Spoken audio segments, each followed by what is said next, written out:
Nesse vídeo, a gente vai continuar conversando sobre a competência 2 dos critérios de correção da redação do Enem.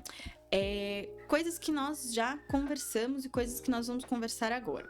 Primeiro, compreender a proposta de redação. Já tem vídeo sobre isso, vai lá nesse vídeo e entenda essa parte da interpretação. O que a competência 2 quer da gente na parte da interpretação. A parte de aplicação dos conceitos das várias áreas do conhecimento. Tem um vídeo já sobre isso, eu vou fazer mais um para a gente falar em específico de cada área do conhecimento e como validar. Mas, por enquanto, já tem um falando um pouco o que a competência 2 está querendo da gente quando pede isso. E agora, neste vídeo, nós vamos falar sobre isto aqui, que é manter-se dentro dos limites do texto dissertativo argumentativo, ok? Primeira coisa, então, para a gente se manter. A gente tem que ter introdução, desenvolvimento e conclusão. Isso é o básico da estrutura geral de qualquer texto opinativo, de qualquer texto dissertativo argumentativo, tá? Seja ele especificamente o gênero dissertativo argumentativo, seja um gênero que dialoga com a opinião, como uma crônica, por exemplo. Ela começa, desenvolve e finaliza, né? Ela tem um tom de lirismo, mas ela tem essa mesma estrutura. Então, por mais que isso seja repetitivo, é sempre bom lembrar.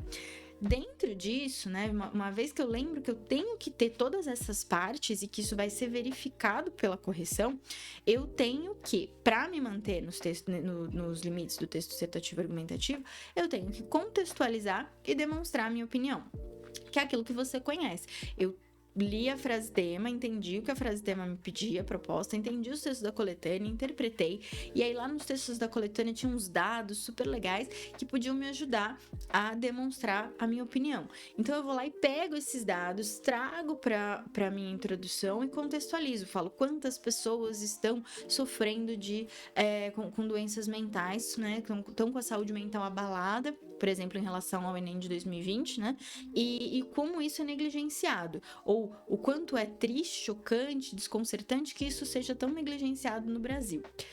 Então, o dado é o meu contexto. E ser chocante, triste e tal, é o meu modo de opinar, de demonstrar que isso é errado, que isso é chocante, tá? Eu estou dizendo isso.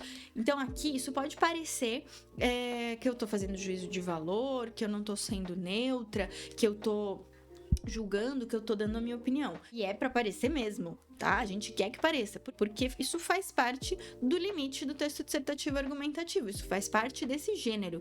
Temos que opinar, tá? Então não tenha medo de demonstrar o que você acha. Você só não pode escrever, eu acho isso uma balbúrdia, eu acho isso um problema. Não. Primeira pessoa não pode aparecer dentro dos limites do texto dissertativo argumentativo, primeira pessoa do singular. Mas eu preciso demonstrar desde a minha introdução a tal da tese. Então, tese é demonstração de opinião, tá? É lógico que eu não vou dizer o que não me perguntaram, né? Então, por exemplo, os estigmas da saúde mental no Brasil.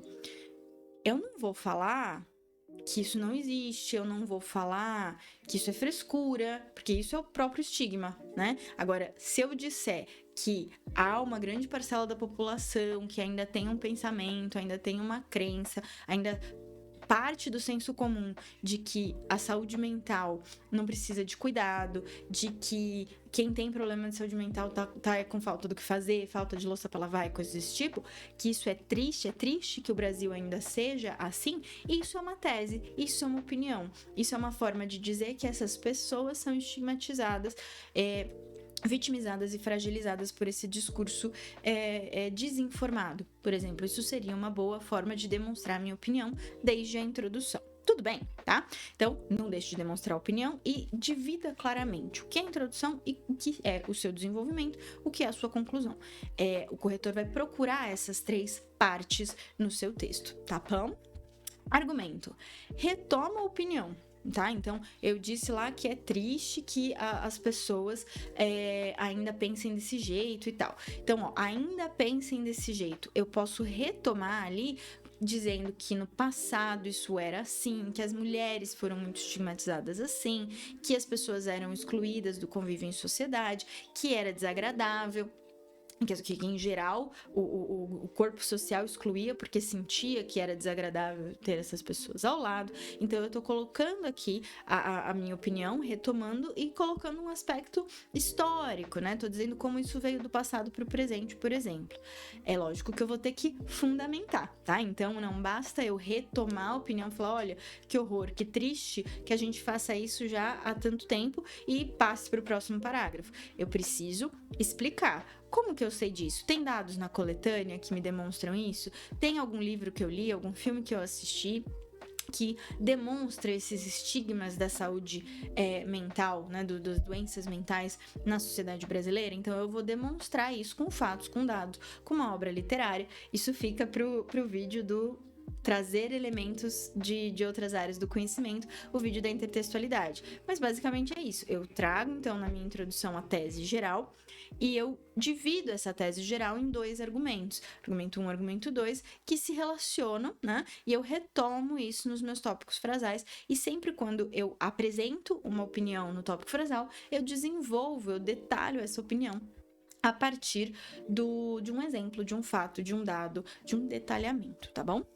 E por último, eu faço a intervenção. Mais uma vez, olha só, retomo o problema abordado. Se eu tô retomando o problema abordado, eu tô retomando a minha frase tema, eu tô retomando os tópicos que eu trouxe e eu preciso fazer uma solução para isso. Vai ter vídeo para intervenção também, hoje não é dia de falar de intervenção. Mas eu não posso trazer uma solução para um problema que eu não apresentei.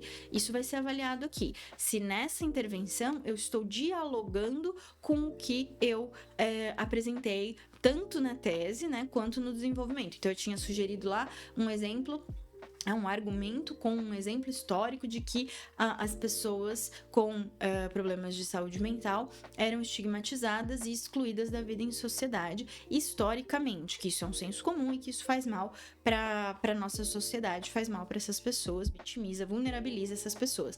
Na minha intervenção, necessariamente eu vou precisar falar de informação e educação para essas pessoas que ainda reproduzem esses erros históricos. Por quê? Porque eu apresentei isso na minha introdução, apresentei isso no meu desenvolvimento e, obviamente, só posso resolver o problema que eu abri. Tudo bem? Basicamente é isso. Espero que você tenha entendido, que você esteja bem, esteja saudável e cheiroso, cheirosa, e volte pra gente conversar um pouco mais sobre as competências de correção da redação do Enem.